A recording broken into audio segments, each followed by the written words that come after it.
This one guitar exercise changed my life. In fact, 16 years later, I still use it and get great results. And I'm gonna teach it to you right now. Welcome back, friends. It's Jake with Guitar Gym Pro. If you're new here, subscribe for more guitar songs, skills, and fun. Let's get into it.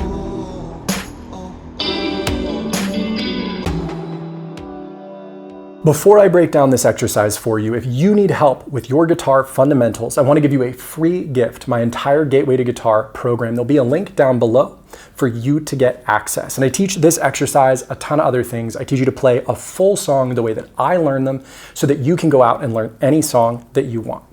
So let's dive into it. What I'm teaching you today is a spider exercise, but it is a very particular way to do it. I've seen a ton of people who play a ton of different versions of this exercise, and this is the only one that I've seen work this well, and it works for one really particular reason. So let's talk a little bit about the neuroscience behind playing music before we dive into it.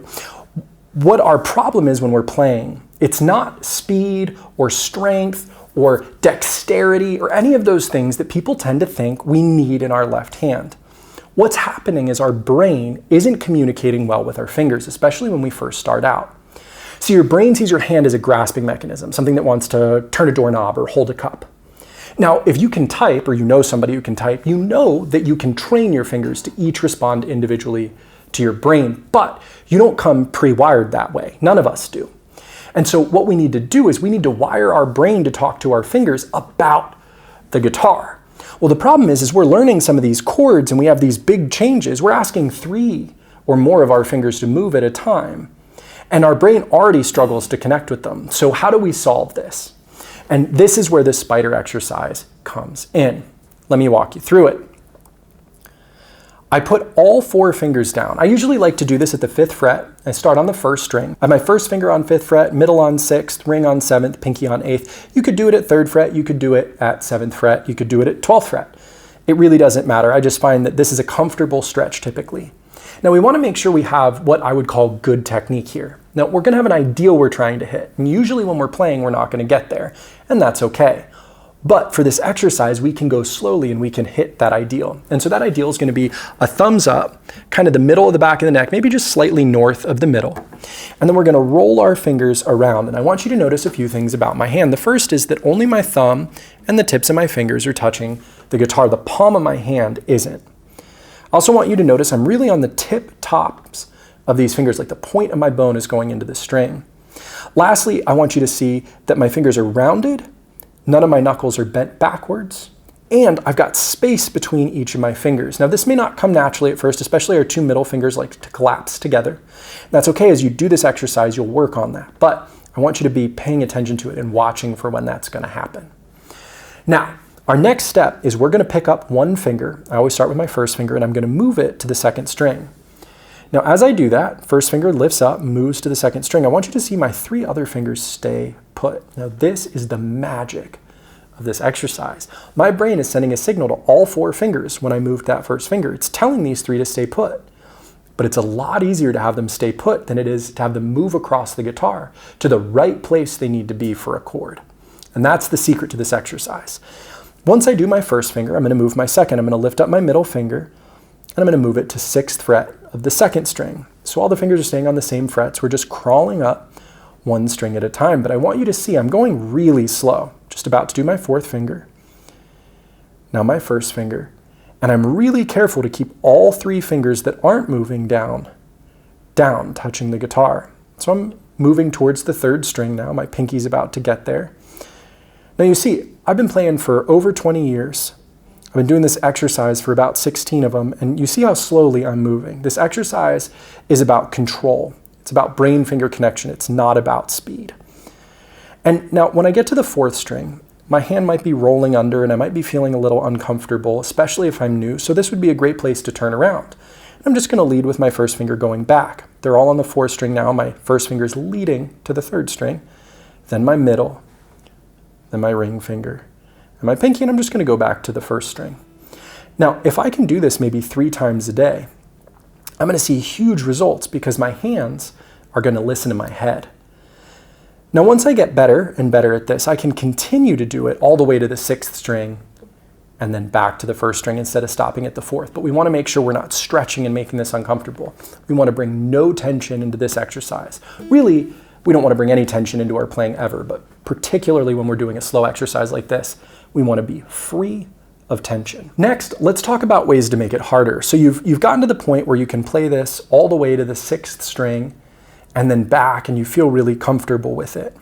So what can we do to make this a little bit harder? And so what I would say is I would start moving 2 fingers at once.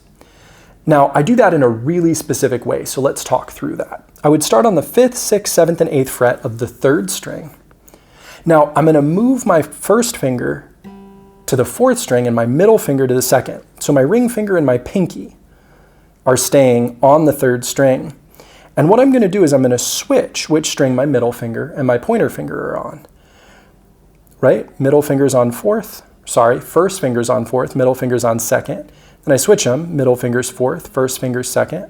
And then I switch them. And maybe I would do this 10 times, 20 times, 25 times. And then I would pick a different finger set. And so I would go my index finger and my ring finger. So I plant all 4 again on the 3rd string.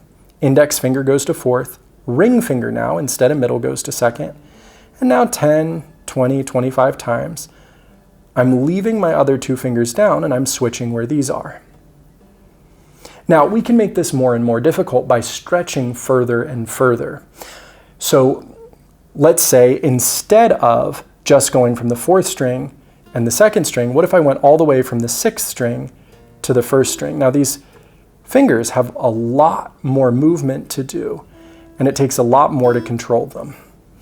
But again, this would be a very advanced version. I didn't do that till I'd been working on the regular spider exercise for maybe 2 or 3 years, right? I just want to show you what's possible with it. And we could come up with all sorts of different patterns where we're snapping our fingers, keeping the rest that aren't part of the movement down. So to bring this into your practice routine, I would say to go through all the way up and down the neck with the spider as far as you can go, maybe 3 times per practice session.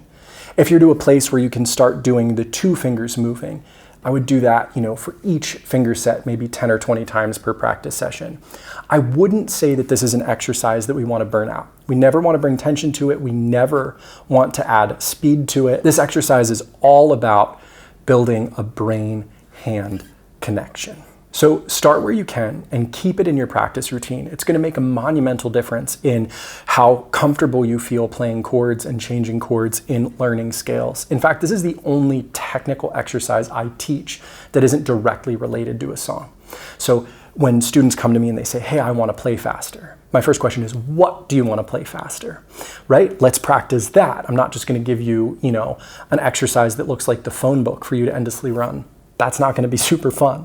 So I'm always trying to connect things back to songs. This is the one exercise I use that isn't necessarily that way. And it's because our brain and our hand connection is so important, especially in the beginning. But even as we become intermediate and advanced players, this is a great exercise to stay loose, to stay free of tension, and to just really get comfortable with the neck of the guitar. Remember, if you need help building a strong foundation as a guitar player, I want to give you full access for free to my Gateway to Guitar program. There'll be a link down below for you to get access. And YouTube thinks this video would be perfect for you.